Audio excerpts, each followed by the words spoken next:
اعوذ باللہ من الشیطان اللعین الرجیم بسم اللہ الرحمن الرحیم ان اللہ وملائکتہ یصلون علی النبی یا ایھا الذین آمنوا صلوا علیہ وسلموا تسلیما اللہم صل علی محمد وآل محمد وعجل فرجهم واشرنا معهم وزدنا محبتا۔ محترم ناظرین، السلام علیکم۔ جیسے کہ آپ حضرات کے علم میں ہے، تربیت اولاد کے حوالے سے ہمارے درس چلتے ہیں، اور آج بھی ایک نیا لیسن، لیکن آج چونکہ یہ ذی الحجہ کا مہینہ ہے، اللہ نے ذی الحجہ میں کافی نسبتیں رکھی ہے۔ یہی ذی الحجہ کا مہینہ ہے جس میں پروردگار عالم نے یوم عرفہ بھی رکھا ہے۔ ذی الحجہ ہی کے مہینے میں بقرہ عید بھی ہے، ذی الحجہ ہی کے مہینے میں غدیر بھی ہے، ذی الحجہ ہی کے مہینے میں عید مباہلہ بھی ہے۔ تو کئی فضیلتیں اس ماہ میں ہے، اور یہ مہینہ مولا کائنات سے مخصوص ہے کیونکہ ان کی ولایت کا اعلان بھی ہوا ہے۔ تو آج چونکہ ذی الحجہ کی تاریخیں چل رہی ہیں اور اگلے ہفتے غدیر ہے، لہٰذا آج کی گفتگو ہماری انشاءاللہ اس بات پہ ہوگی کہ غدیر کیا ہے۔ مختصر یہ ہے کہ غدیر کی اہمیت کیا ہے اور اس کے اعمال کیا ہے۔ غدیر کئی مناسبتوں سے ہے۔ غدیر سب سے بڑی عید ہے شیعوں کی۔ یہ وہ مہینہ ہے کہ جس میں یوم غدیر خم کے میدان میں جناب سرور کائنات رسول خدا صلی اللہ علیہ وسلم نے مولا کائنات علی ابن ابی طالب کی ولایت کا اعلان کیا، اور ساتھ میں بہت ساری فضیلتوں کا یہ جو ہے نا اس غدیر کی مناسبت سے بہت ساری فضیلتیں ہیں۔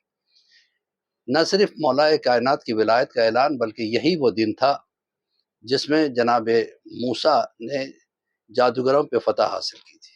یہی وہ دن تھا جس میں جناب موسیٰ نے اپنے وسیع کا اعلان کیا تھا۔ یہی وہ دن تھا جس میں جناب ابراہیم کے لیے نار نمرود جو ہے وہ گلزار ہوئی تھی۔ یہی وہ دن تھا جس میں جو ہے نا جناب سلیمان پیغمبر نے اپنے وزیر جناب آصف کو جو ہے نا اپنا وسیع قرار دیا تھا، اور اس کے گواہی اپنی تمام رعایا سے لی تھی۔ لہٰذا غدیر ہمارے لیے بہت بڑی عید کا دن ہے۔ دوسری چیز یہ ہے کہ اس میں اعمال کیا ہے۔ سب سے پہلی بات تو یہ ہے کہ غدیر کے دن غسل کرنا ایسا ہے کہ جیسے تمام انسان کے گناہوں سے انسان کو آزادی مل جاتی ہے، گناہوں کی مغفرت ہو جاتی ہے۔ جب انسان غسل لیتا ہے تو غسل کا پانی جب سر سے اتر کے پیروں کی طرف جاتا ہے، اس کے سارے گناہ مٹتے چلے جاتے ہیں۔ غدیر کے دن انسان کو غسل لینا ضروری ہے۔ دوسری چیز ہے، غسل کے ساتھ ساتھ انسان صدقہ نکالے۔ رسول اللہ فرماتے ہیں کہ غدیر کے دن اگر کوئی 1 درہم کا صدقہ نکالتا ہے تو 1,00,000 درہم کے برابر اس کو اجر ملتا ہے۔ غدیر کے دن مومنین ایک دوسرے کو مبارکبادی کہے، ایک دوسرے کو تحفہ دیں۔ تحفہ دینے کا بہت زیادہ ثواب ہے۔ مولا کائنات علی ابن ابی طالب علیہ السلام فرماتے ہیں کہ غدیر چونکہ میری ولایت کا دن ہے اور میری ولایت کا اعلان ہوا ہے، لہٰذا اگر اس دن ایک مومن دوسرے مومن کو اگر کھانا کھلاتا ہے تو 1,24,000 انبیاء کی گویا اس نے دعوت دی ہے اور سب کو اس نے کھانا کھلایا ہے۔ تو ایک مومن کو کھانا کھلانے کا اتنا ثواب ہے، تو اگر کوئی 4 مومن کو کھلائے، 10 مومن کو کھلائے، تو آپ سوچیں کتنا ثواب انسان کو ملے گا۔ اس دن روزہ رکھے انسان، اور روزے رکھنے کا بھی بہت زیادہ ثواب ہے، اس کو مس نہ کریں۔ اور ساتھ میں اس کے کچھ اعمال ہیں۔ ایک تو 2 رکعت نماز بالکل صبح کی نماز کی طرح ہے۔ نیت کریں گے کہ 2 رکعت نماز یوم غدیر پڑھتا ہوں میں یا پڑھتی ہوں میں، بالکل زوال کے قریب میں، ٹھیک ہے، پڑھتی ہوں میں 2 رکعت نماز یوم غدیر قربتاً اللہ۔ سورہ الحم پڑھیں گے، سورہ الحم کے بعد سورہ انا انزلناہ۔ دوسری رکعت میں الحم کے بعد قل اللہ پڑھیں گے، بالکل صبح کی نماز کی طرح تمام کریں گے۔ اس نماز کے فوراً بعد شکر کے سجدے میں جائیں اور 100 مرتبہ شکرن للہ شکرن للہ شکرن للہ کہیں۔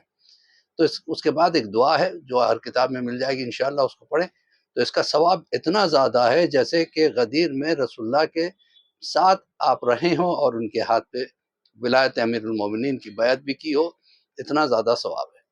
ایک اور نماز ملتی ہے، 2 رکعت نماز یوم غدیر پڑھتا ہوں میں یا پڑھتی ہوں میں قربتاً اللہ۔ یہ زوال سے جو ہے نا آدھا گھنٹہ پہلے پڑھیں گے، اور 1 الحم کے بعد 10 مرتبہ قل اللہ، 10 مرتبہ انا انزلنا، 10 مرتبہ آیت الکرسی پڑھیں گے۔ بعض روایتوں میں ہے کہ 10 مرتبہ قل اللہ، 10 مرتبہ آیت الکرسی، پھر 10 مرتبہ انا انزلنا، بہرحال جیسے بھی پڑھے ثواب ایک ہی ہے۔ تو دونوں رکعت اسی طریقے سے تمام کریں گے، اس کے بعد شکر کا سجدہ کریں گے، مومنین سے گلے ملیں گے، ایک دوسرے کو مبارکبادی دیں گے۔ یہی وہ دن تھا جس میں پیغمبر اسلام نے مومنین کو ایک دوسرے کا بھائی بنایا تھا۔ لہٰذا غدیر ہمارے لیے بہت ہی عظمتوں کا دن ہے، غدیر کا انتظار کرنے کا بھی بہت زیادہ ثواب ہے۔ اور غدیر میں دعائے ندبہ کی بھی تاکید کی گئی ہے، دعائے ندبہ پڑھیں کیونکہ وقت کے امام کی بتائی ہوئی دعا ہے۔ امام زمانہ کے ظہور کے لیے ضرور دعا کریں کہ پروردگار عالم ان کے ظہور میں تعجیل عطا فرمائے، اور ہم پر نگاہ کرم مولا کی پڑ جائے تو ہماری تقدیر بدل جائے گی۔ تو بس یہی چیزیں تھیں جو مختصراً میں نے آپ حضرات کے سامنے پیش کی، اور امید ہے کہ انشاءاللہ آپ ضرور روزہ بھی رکھیں گے، صدقہ بھی نکالیں گے، اعمال بھی کریں گے، اور مجھے اپنی دعاؤں میں یاد رکھیں گے۔ فقط والسلام ورحمۃ اللہ وبرکاتہ۔